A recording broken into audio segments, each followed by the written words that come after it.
Ta présence, Seigneur, je veux vivre dans ta présence.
Gloire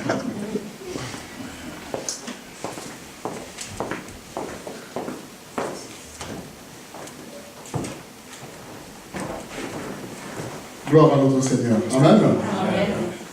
Oui, moi j'ai retenu une seule chose dans cette journée de citoyenneté, les repas.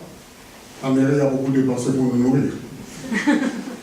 Donc j'avais souhaité s'ils pouvaient le faire tous les jours, ça serait bien. J'aurais un peu économisé le repas, quoi. Non, c'est chaque année. Là, ils ont fait des choses bien. Et c'est cela que nous pouvons retenir. Ben, c'est vrai que même si on n'était pas, tous n'étaient pas venus, tous on n'était pas là, je crois que nous qui étions là étaient suffisants parce qu'on avait plus de main-d'œuvre.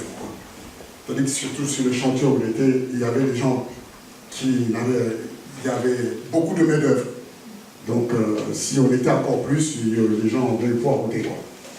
Mais il y a une chose que le maire m'a dit que quand ils auront besoin de travaux de peinture ou de travaux de maçonnerie, il fera appel à notre communauté. Et si nous avons des personnes à soumettre, on pourra les soumettre. Ça, c'est quelque chose de positif. Amen. Amen. Donc, ça, c'est bien. Et je bénis le Seigneur qui nous a permis d'être là ce matin et de pouvoir écouter cette parole. La Bible dit là où 2 ou 3 sont réunis en son nom, il est au milieu. Et je voudrais vraiment encourager le Seigneur qui nous attire, comme nous avons chanté tout à l'heure, qui continue à nous attirer et tous les jours qu'il fait. Nous allons partager, je vais dire, une parole que j'intitule Le regard du Seigneur. Le regard de Dieu. J'ai beaucoup aimé quand l'ange avait annoncé la nouvelle à Marie pour la naissance de Jésus et les paroles qu'elle avait prononcées. Je suis béni parce que Dieu a penché son regard sur moi. Mais nous allons voir à quoi consistent ces regards du Seigneur et comment nous comprenons cette parole. J'ai beaucoup regardé et réfléchi par rapport à nous qui sommes ici, comment nous devions considérer les regards de Dieu dans notre vie, ce qui est très important. Pour cela, nous voulons vraiment faire une lecture. Une lecture dans le livre de 1 Samuel chapitre 16, que nous connaissons, le verset 6, et nous irons jusqu'au verset 7, tous ensemble. Si nous avons nos Bibles, nous pouvons voir et lire. Seigneur, je voudrais te glorifier et te bénir pour cette parole de ce matin que tu veux nous donner. Nous savons que la Bible dit l'homme ne vit pas seulement du pain, mais il vit de toutes les paroles qui sortent de la bouche de l'Éternel. Ce que nous sommes venus recevoir ce matin, c'est la vie, Seigneur. Parce que tout ce qui donne la vie provient dans ta parole. Nous voulons vraiment être connectés. Nous voulons que cette parole puisse s'imprimer sur nous. Nous voulons, Seigneur, lorsqu'on ouvrira la peau, notre peau, qu'on puisse lire la parole, ta parole sur nous. Nous désirons cette parole, parce qu'il est pour nous l'avenir. Alors voilà pourquoi nous disposons à entendre, Seigneur, le merveille de ta parole, aussi les révélations de ton esprit. Nous aimons quand tu nous parles et quand tu nous interpelles. Surtout, nous ne sortirons pas d'ici de la manière dont nous sommes entrés, parce que nous serons impactés par ta parole. Alors voilà pourquoi, Seigneur, nous voulons tout te laisser. Nos cœurs, notre être, nos vies, pour que tu puisses déposer ta sémence. Faites que ce matin nous soyons une bonne terre. Une bonne terre, Seigneur. Dans le nom de Jésus. Amen. Amen. Alors nous lisons. Je vais dire, lorsqu'il arriva, il s'est dit, envoya Eliab, certainement le Messie de l'Éternel est ici devant lui. Mais l'Éternel dit à Samuel, ne prends pas garde à son apparence et à sa haute taille, car je l'ai rejeté. Ce qui veut dire, il ne s'agit pas de lui, quoi. Il ne s'agit pas de ce que l'homme considère. L'homme regarde à ce qui frappe les yeux, mais l'Éternel regarde au cœur. Je prie juste ces versets parce que nous connaissons bien chez sa Bible. Amen, non? Mais je vais parler du regard du Seigneur. Le regard. Il est très important d'abord que nous puissions comprendre, constater la manière dont Dieu nous révèle la connaissance dans sa parole. Quand nous lisons la parole de Dieu, nous voyons que Dieu ne nous cache rien. Il a tout mis à la lumière. Il arrive des fois que nous sommes trop loin pour saisir cette fréquence de Dieu et pouvoir utiliser ce miel de la parole avec toute sa quantité pour que ce goût-là du miel soit nôtre. Quand on entend Dieu parler et quand on nous regarde agir, on a comme l'impression qu'il y a deux mondes. Alors qu'il s'est totalement révélé. Il s'est totalement ouvert à l'homme. Il dit et il parle. Il annonce et il définit les choses. Rien qu'en lisant la parole de Dieu, on peut s'impacter rien qu'à la lecture et voir comment la nature est faite. Amen, hein? Je suis en train de vous parler de deux mondes ici. Il y a un constat qui a été fait. Ici, c'est une question de l'appel de quelqu'un où le Seigneur a envoyé une personne pour aller chercher un homme. C'était un prophète. À cet état, nous connaissons tous Samuel. L'histoire, nous connaissons. Un prophète, il a l'esprit de Dieu. Parce qu'à cette époque-là, Dieu donnait l'esprit, son esprit, au roi, au prophète. Amen. Amen. Cet esprit ne restait pas souvent sur eux, mais c'est un esprit de saint, Dieu qui était sur eux. Ils pouvaient discerner les choses. Sa mission était d'aller oindre David comme un roi. Ça, nous le connaissons, c'est un petit rappel. Écoutez, quand il est parti, ce monsieur, Samuel, je ne parle pas de mon fils Edgar, il est parti, il a vu une personne de grande taille, de gabarit, de fort, une personne qui présente quoi, une armoire à glace, qui pouvait influencer même par sa taille. Il s'est dit ceci, sur ma certaine, devant moi ici, j'ai le roi de l'Éternel, Messie qui veut dire roi, le roi de l'Éternel est ici. Le Messie que Dieu m'a envoyé pour chercher est ici. À cet instant, le Saint-Esprit va lui rappeler à l'ordre. Il va lui dire, ne regarde pas de la manière dont tu regardes. Change la version de ton regard. Amen. Amen. Quitte la nature humaine que tu as pour adopter la nature divine. Alors, en ce moment-là, tu vas commencer à voir comme moi je vois. Alléluia. Amen. Est-ce que vous êtes avec moi? Amen. Dieu va dire à son serviteur, je l'ai rejeté. Ce n'est pas lui. Mais il va mettre un accent très important. Et c'est cet accent, je veux parler par rapport à cet accent très important que Dieu a mis. Il a dit, l'homme regarde ce qui frappe les yeux. Donc je comprends que la vision de l'homme est limitée. Il n'est pas capable de voir au-delà des voiles. La vision de l'homme est limitée. J'avais suivi un jour un reportage d'une personne qui pratiquait des mauvaises choses, la sorcellerie. Il était épousé à une sirène. Disons que les sirènes existent. Cet homme a dit, la plupart du temps, ils allaient dans le monde sous-marin qu'on appelle le monde de pandémonium, pour aller chercher des connaissances.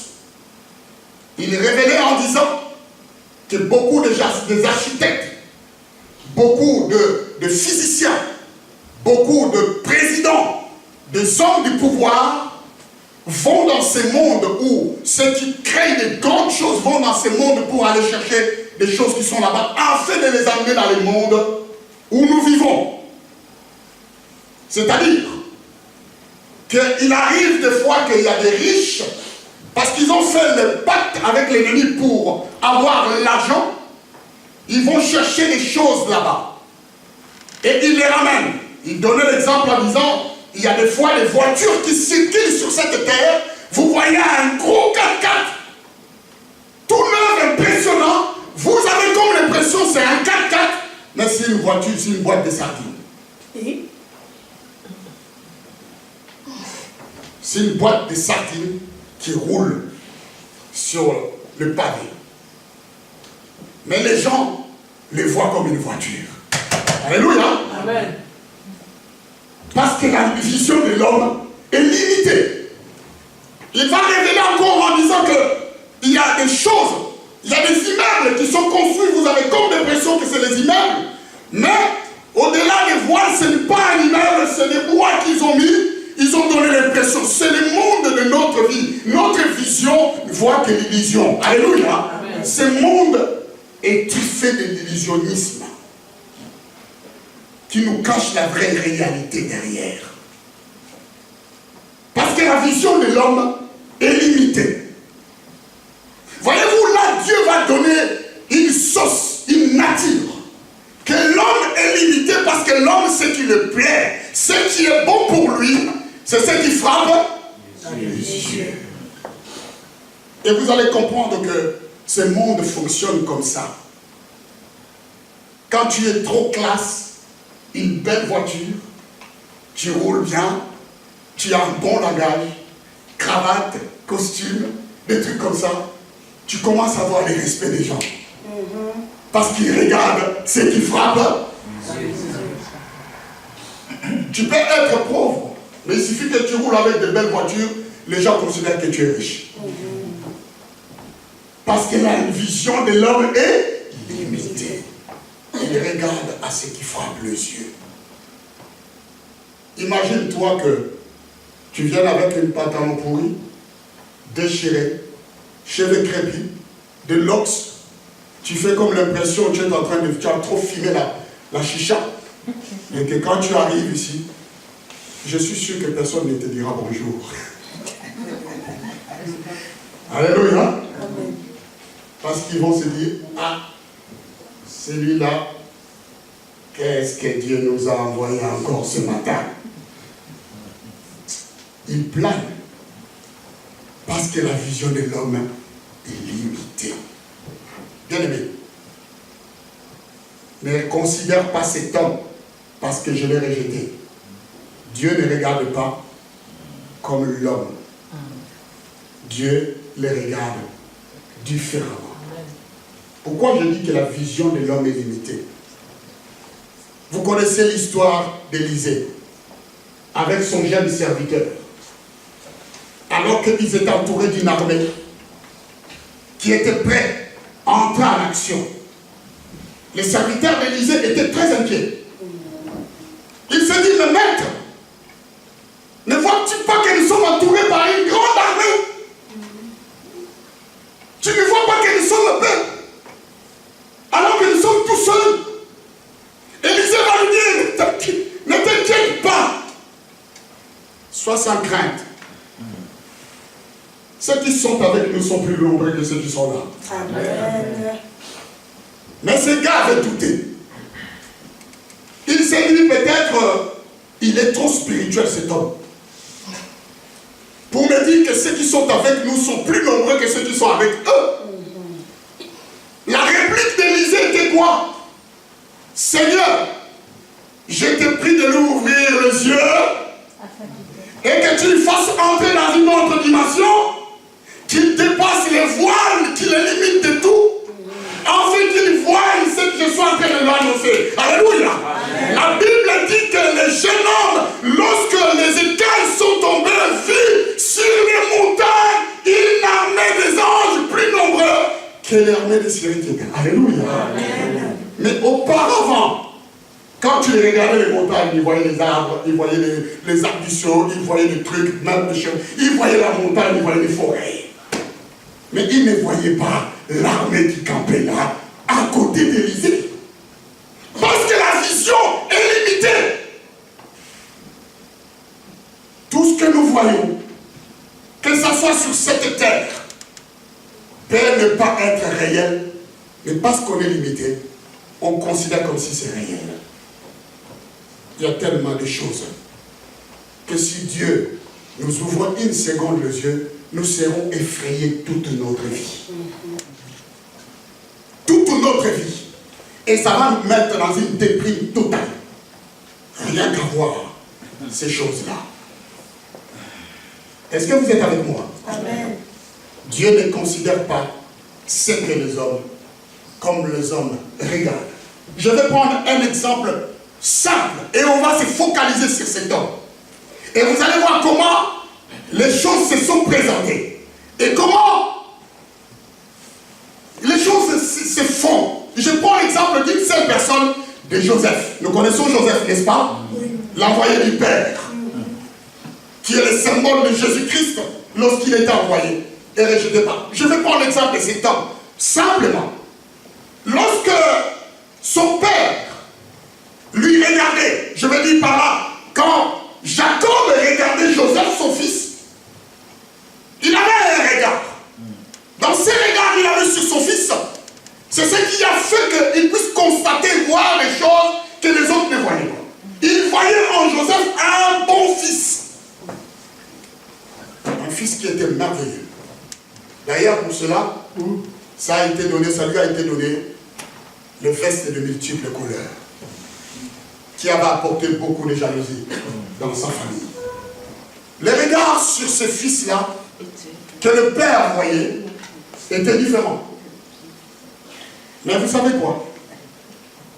Pour ses frères, ceux qui sont nés avec Joseph, ils avaient un autre regard à la personne de Joseph. Alléluia. D'un côté, le père voyait que c'était un bon fils. De l'autre côté, ses frères voyaient que Joseph était qu'un rêveur. Est-ce que vous êtes avec moi? Amen. Bien aimé, il y a beaucoup de choses dans ces vies. Ici, ce matin, que vous pouvez considérer. Quand vous venez à l'église, ne considérez pas l'autre comme si il n'était rien. Vous ne savez pas ce qui se passe.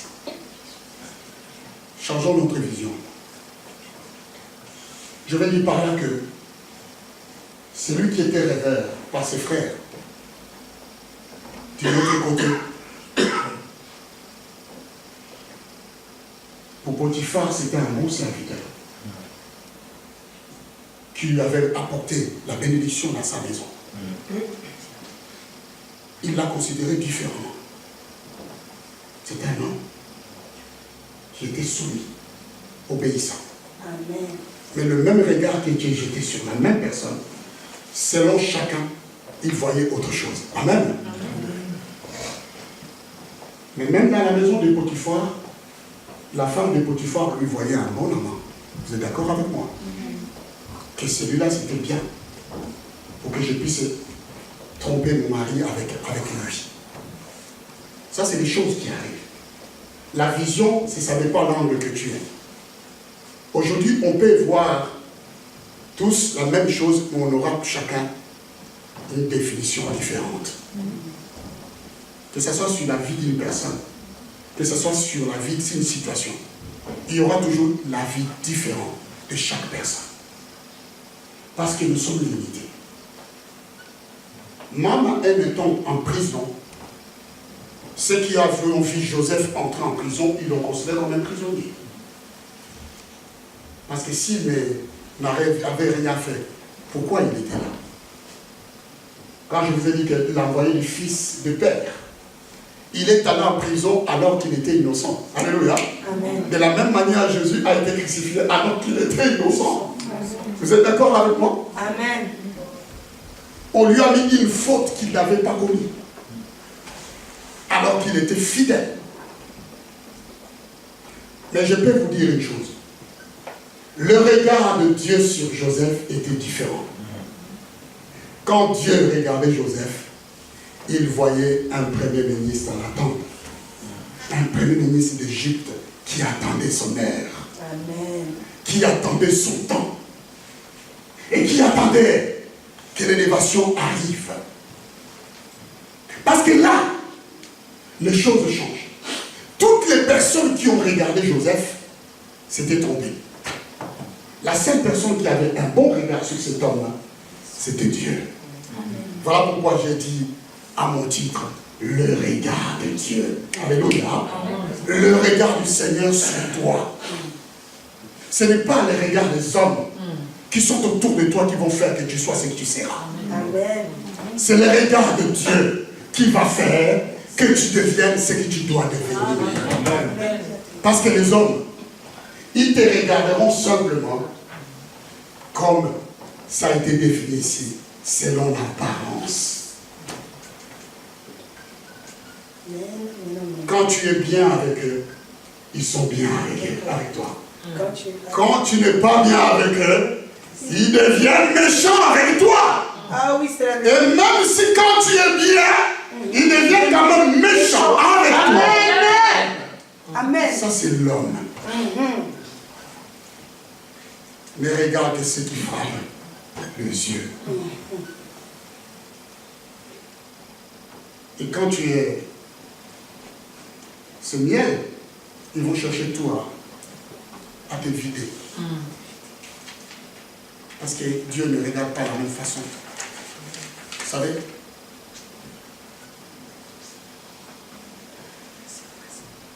Les gens nous regardent.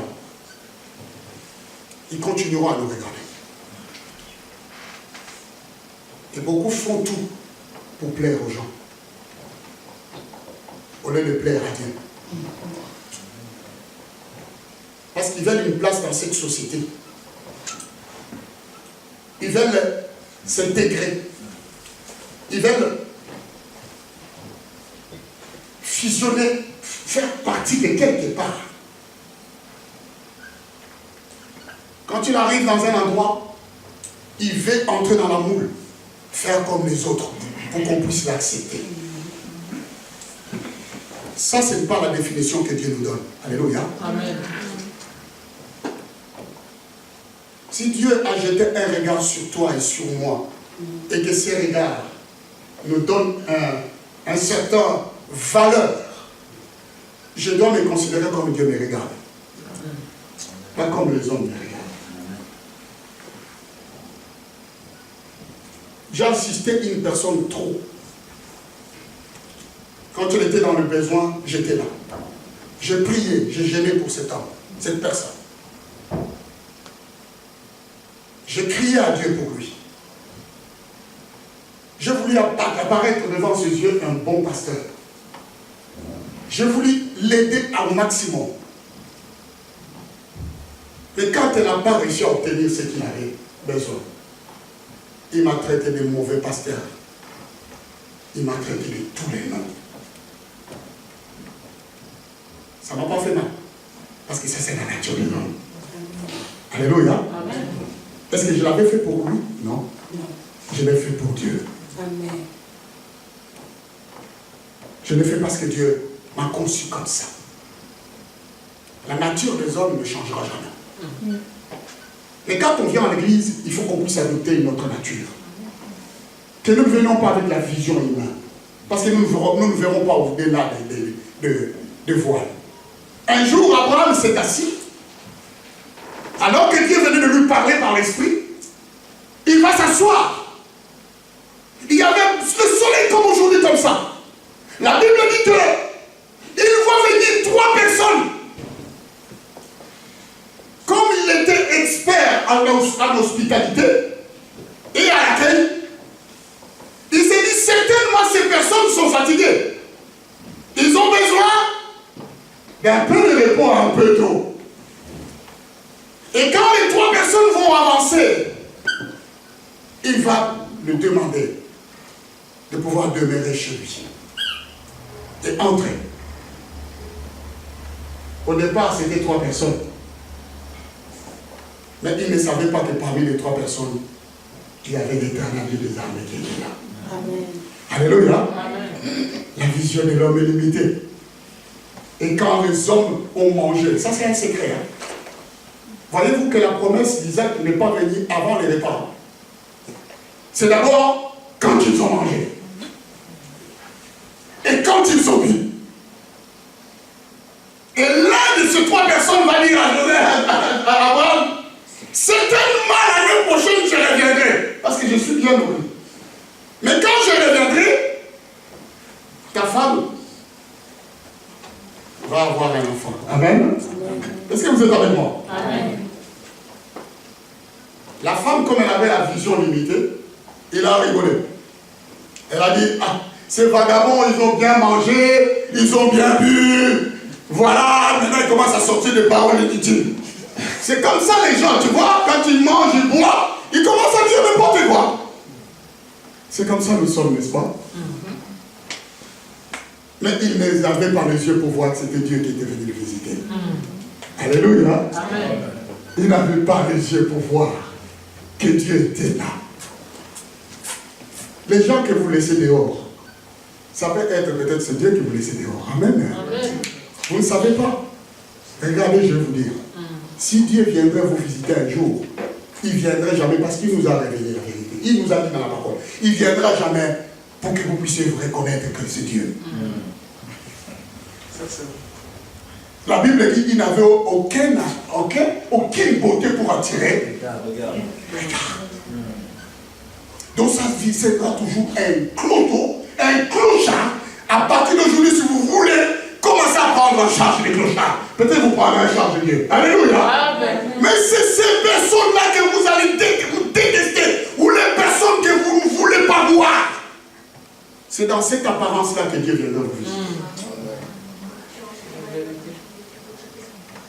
Et quand tu seras devant vous, si vous n'avez pas les yeux pour reconnaître que c'est Dieu, malheur à vous. Alléluia. Amen. Alors il passera, sans pour autant laisser ce qu'il devrait te donner.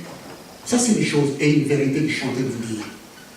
Vous savez, Dieu ne prend pas garde à l'apparence d'une personne, à la manière d'une personne, à la façon d'une personne. Dieu ne regarde jamais comme l'homme doit regarder. Voilà pourquoi il est Dieu. Dieu ne considère pas comme l'homme doit considérer. Aujourd'hui, je mets cœur dans mon cœur parce que je sais que dans beaucoup des églises, il y a des sélections de gens et de membres qui se font. Ceux qui sont bons, ils sont bons à rester à l'église. Ceux qui sont mauvais, on doit tous les mettre dehors. Parce qu'ils ne correspondent pas à l'image de l'église. Et ça, c'est l'homme. Si quelqu'un entre et commence à donner des tonalités, des bonnes prières et des bonnes proverbes, de bons trucs, on considère qu'il est spirituel. Mais celui qui tâtonne encore, parce qu'il ne sait pas formuler 2 mots, 3 mots dans la prière, celui-là, non. Celui-là n'est pas bon. Il faut le laisser grandir. Ça, c'est l'homme. Quand est-ce que nous allons adopter la manière de regarder comme Dieu et pouvoir avoir la grâce qui nous a été renouvelée sur chaque personne? Et cette grâce n'est pas limitée seulement à tous les enfants de Dieu. C'est une grâce qui est limitée aussi aux saints qui ne connaissent pas Dieu. Car le soleil éclaire les bons, les méchants et les mauvais. Dieu qui fait cela, vous croyez qu'il ne voit pas? Vous croyez qu'il ne voit pas que c'est jamais? Mais pourquoi il leur renouvelle sa grâce? Pourquoi il leur permet de réussir? Pourquoi Dieu permet-il aux gens d'avancer? Nous devons poser cette question.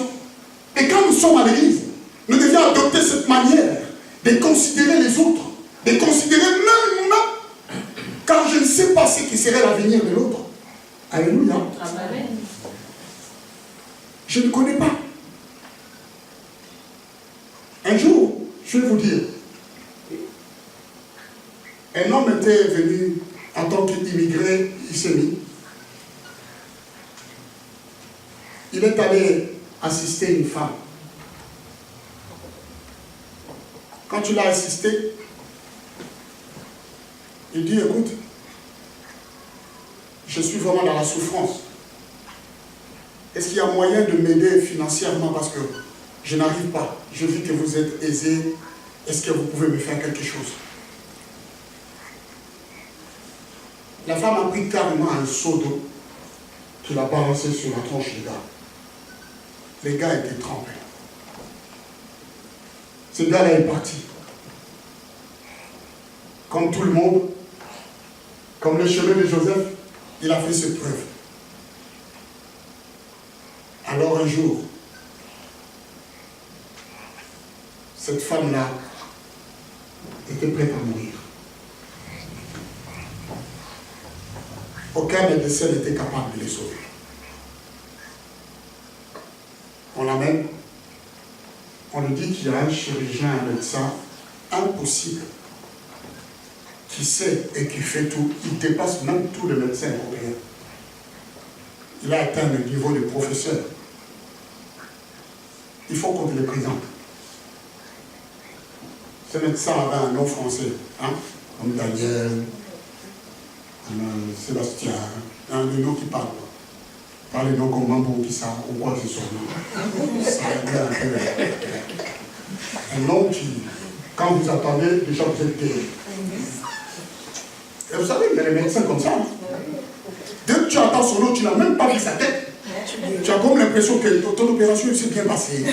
Tu es dans une paix, une assurance, mais tu seras déçu quand tu vois sa tête. Là, tu commences à te poser des questions si tu dois te faire confiance ou tu ne fais pas confiance.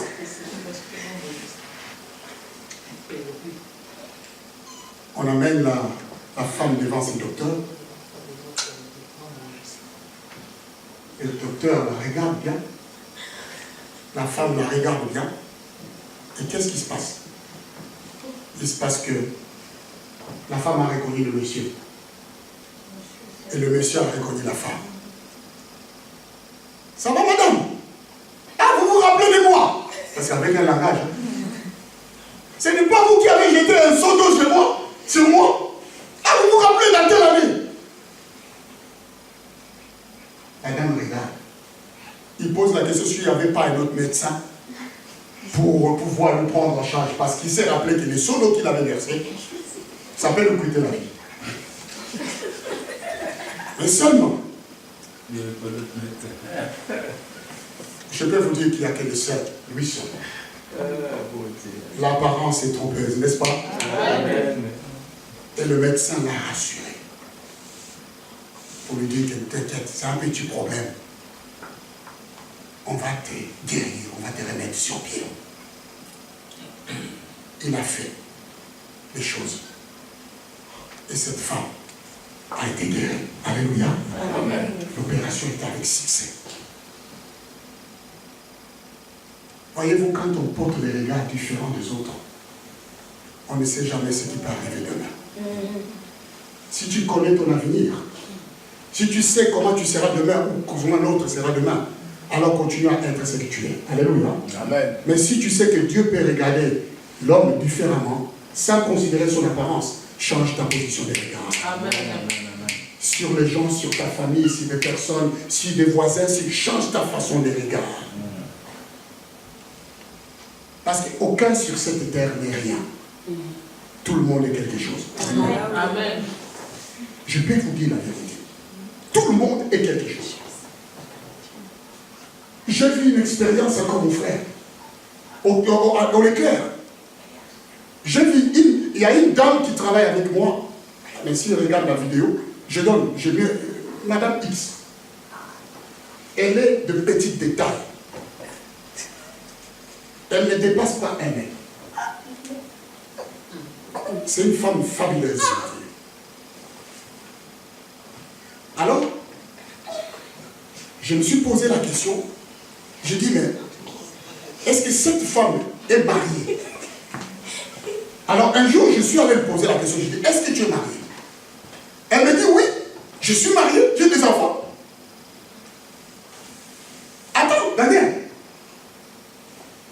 famille va venir, je vais te les présenter. Je me suis dit, bon, ça vous mentir. Je dis, ok, je vais voir, peut-être le mari sera aussi de la même taille. Comme ça, les choses seront faites. Je vous ai dit, hein. Ici, Samuel s'est trompé, n'est-ce pas? Amen. Mon père s'est trompé aussi, nous sommes des hommes.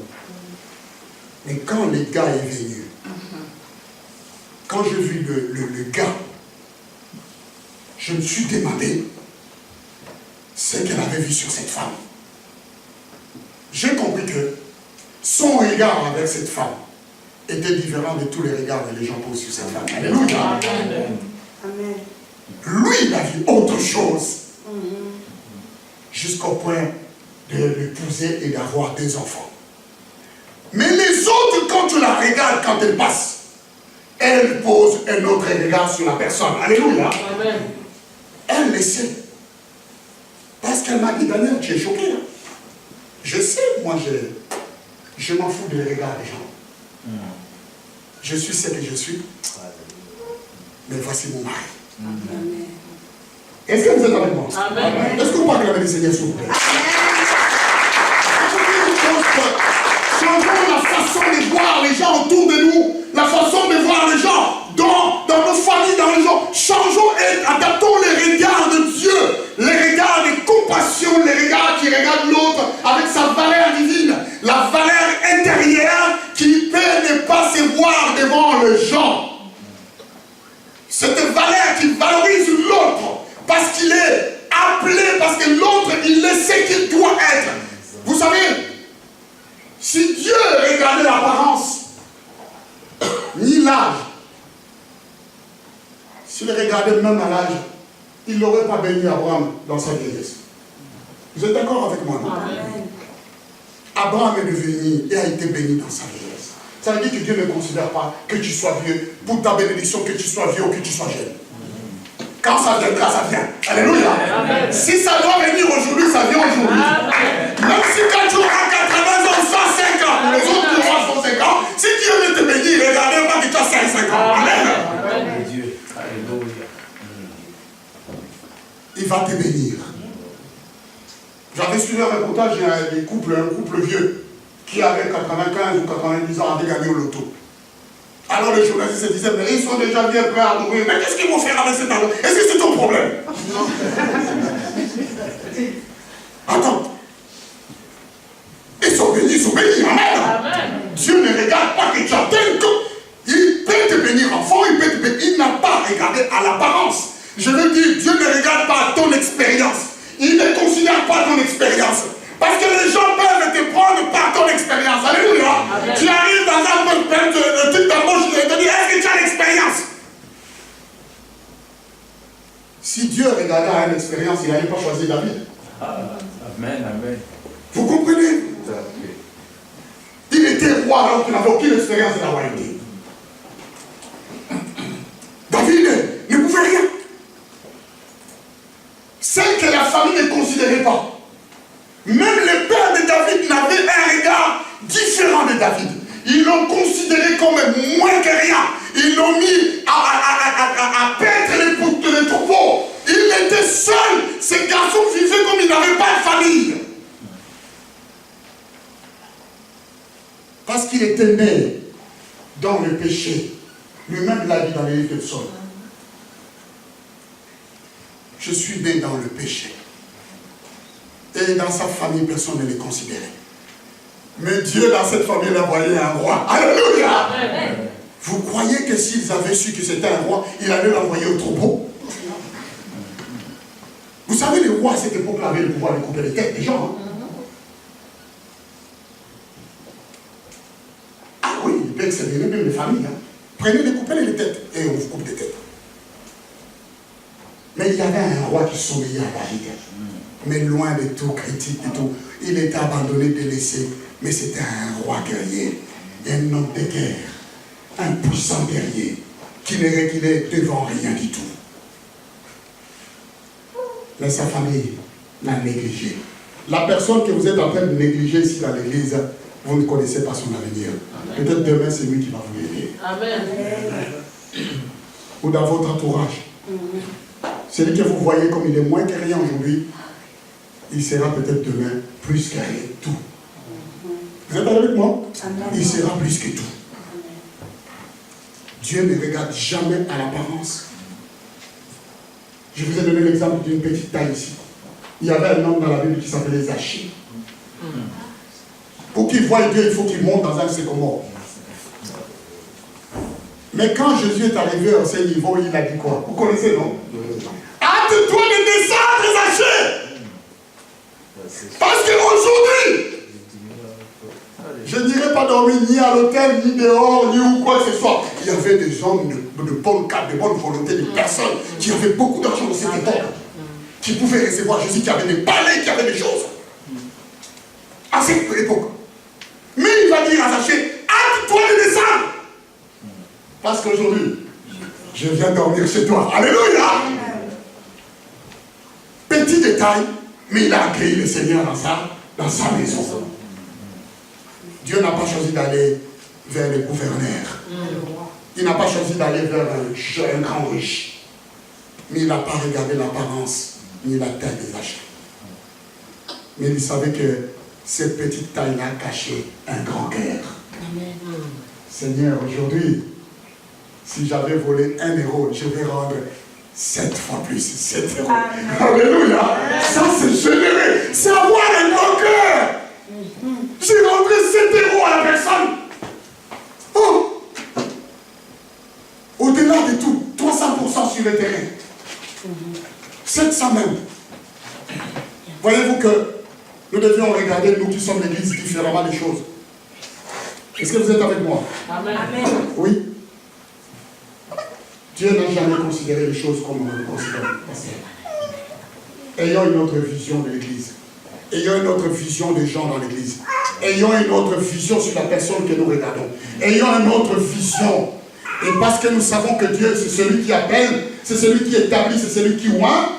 Et nous savons que Dieu a utilisé chacun de nous et il appelle chacun de nous. Et nous savons aussi que Dieu est celui qui connaît le cœur de chaque personne. Nous savons que Dieu, quand il nous regarde tous ici, il voit ici une œuvre qui est en sommeil.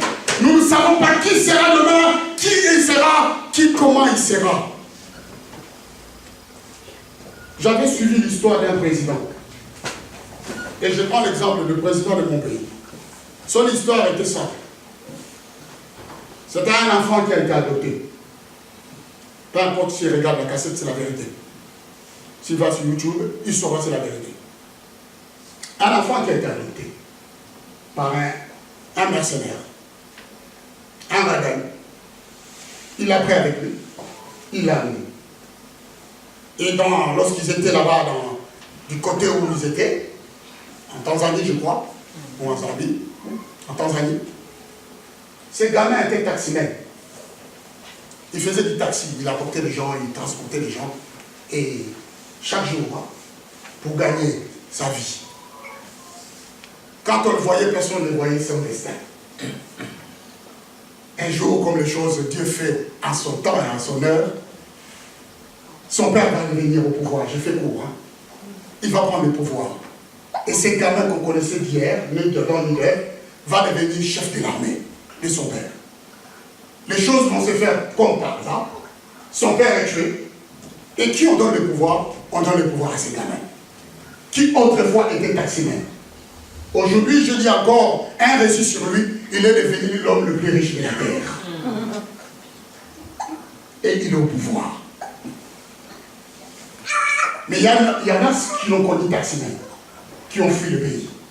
Parce qu'ils ont perdu ça. Qui connaît le destin de quelqu'un? Alléluia. Amen.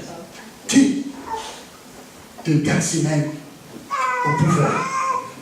Derrière les troupeaux David, jusqu'au trône. Il n'y a que Dieu qui peut faire ça. Il n'y a que Dieu. Alors pourquoi je vous parle ce soir? Ce matin, je vous parle pour que vous puissiez comprendre les choses. Le temps de Dieu n'est pas notre temps. C'est là que je vais m'arrêter. Retenez bien. Le temps de Dieu n'est pas notre temps. Le regard de Dieu sur nous n'est pas notre regard sur nous. Amen. Dieu regarde différemment chaque personne qui est ici. Dieu connaît le cœur de chaque personne qui est ici. Il connaît la vie de chaque personne, dans ce monde, dans tout. La Bible dit, les yeux de Dieu se promènent sur cette terre pour regarder les justes. Amen. Amen. Donc chaque jour sur son trône, Dieu regarde. Il a une horloge. Le temps appartient à Dieu. Ne regarde pas l'autre comme s'il était moins, et ne considère pas l'autre comme ici, il ne peut rien t'apporter. Parce qu'un jour, il peut t'apporter plus que chaque temps. Parce que sur le temps, je vais vous dire que Dieu a donné le même temps à l'animal le plus long de la terre, la tortue et le camion. Et il a donné le même temps quelque part l'animal le plus rapide du monde pour rejoindre l'arche de Noé. Alléluia. Est-ce que vous êtes avec moi? Il n'a pas dit non. Je divise les temps comme ça. Non. Chacun a eu son temps pour atteindre l'arche. Ceux qui viennent tout doucement, ils vont atteindre l'arche. Ceux qui courent rapidement, ils vont atteindre l'arche. Mais l'objectif de les yeux de Dieu était où? Dans l'arche de Noé. Alléluia. Il voulait voir que tous arrivent à l'intérieur. Que tous arrivent à l'intérieur. Et même si la tortue avait pris plus des années, Dieu attendait. Au fait, les gens n'ont pas compris. La pluie a traîné pour arriver parce qu'il y avait des lampes. Alléluia. Ne courons pas dans l'œuvre de Dieu. Alléluia. Ne courons pas. Ce n'est pas la peine de courir. Ne courons pas. Prenons le temps avec le Seigneur. Et nous arrivons. Amen. Amen. Tu vas arriver. Tu vas arriver. Tu vas arriver. Tu vas arriver. Nous allons tous arriver. Amen. Parce que l'objectif de tout le monde ici, c'est que nous soyons tous dans l'arche de Noé, dans le ciel. N'est-ce pas? Amen. Je dis, peu importe la manière que Dieu nous amène, peu importe le temps que Dieu prend sur toi, peu importe la manière que Dieu va faire la chose, peu importe, je vais adopter les regards de Dieu et j'entends l'heure de Dieu. Et quand cela arrivera, Dieu va attendre que la porte soit fermée. La porte ne sera jamais fermée tant que tu n'es pas devenu. Amen. Amen. Amen. Tant que chacun ne n'est pas devenu ce qu'il doit être. Cette fille doit se baptiser. La porte du ciel ne sera pas fermée tant qu'il n'est pas baptisé, n'est-ce pas? Amen. Et c'est comme ça pour chaque personne, n'est-ce pas? Son jour arrive, Dieu l'attend. Et Dieu attend pour chacun de nous. Alors, si nous avons écouté la parole de Dieu, si nous avons reçu un message par rapport à ce que j'ai dit, nous serons des hommes et des femmes différents. Alléluia. Amen. Des personnes qui se surpassent dans la façon de regarder et de considérer l'autre. Alors là, nous pouvons nous mettre à la place de Dieu. Dieu ne regarde pas selon l'apparence, mais il regarde selon le cœur. Le cœur est un secret que Dieu peut voir. Nous ne connaissons pas ce que l'autre pense dans son cœur. S'il est bon ou s'il est méchant. Mais que Dieu connaît. Mais je ne dois pas le juger selon son apparence, ni le considérer ce qu'il est. Mais je dois regarder l'œuvre de Dieu sur lui. Amen. Hein? Amen. Mettons-nous debout, on va prier. Cette parole m'a parlé, ça fait un mois. Ça fait un mois que j'ai écrit cet évangile. J'ai considéré le verset là, mais l'Éternel dit à Samuel, j'ai prié, j'ai commencé à prier, je dis Seigneur, je refuse d'être le pasteur aveugle qui ne voit pas. J'ai besoin de ton discernement. Je voudrais voir, je voudrais comprendre. Je vais voir même au-delà du voile. Parce que si je ne sais pas et si je ne vois pas, je pourrais faire des choix qui peuvent me coûter cher. Ici, si Samuel avait fait ses choix en choisissant Eliab, ça allait coûter cher à Israël. Heureusement, Dieu était là. Heureusement, Dieu a compris. Il a rectifié les trajectoires. Dieu a dit, ne considère pas ce qu'il est. Ne va pas avec les yeux des hommes devant lui. Adopte les yeux spirituels. Regarde au fond. Alors là, Élie va poser la question, est-ce que c'est tous ceux qui sont ici, qui sont tes enfants? Là, Samuel va poser la question, est-ce que tous ceux qui sont ici, c'est les seuls enfants que tu as? Alors le père va se rappeler, ah j'ai un autre enfant, ah oui, il y a un garçon, lui il est là-bas, il est loin, il garde les troupeaux, mais tu ne tireras rien de cet enfant-là. Regarde à ceux qui sont ici, lui il fait les troupeaux, regarde à ceux qui sont devant ici, c'est eux. Samuel va dire, allez me chercher ces garçons, je vais voir. Il a adopté un tenier. Maintenant, les yeux de Dieu sont devenus ses yeux. Je vais voir. Quand David va dire comme ça, il va venir, il va lui dire, oh, je ne me pose pas de questions, c'est lui. C'est lui, mais où il était? Il pose en lui la corde, il consacrait la vie. Et toute la famille qui était là était dans la honte et dans la confusion. Comment cet enfant qui est né dans le péché, comment fait-il? Il doit devenir roi. De quelle manière il doit devenir roi? De quelle façon il doit devenir roi? Moi je voyais bien Eliab, mais de quelle manière?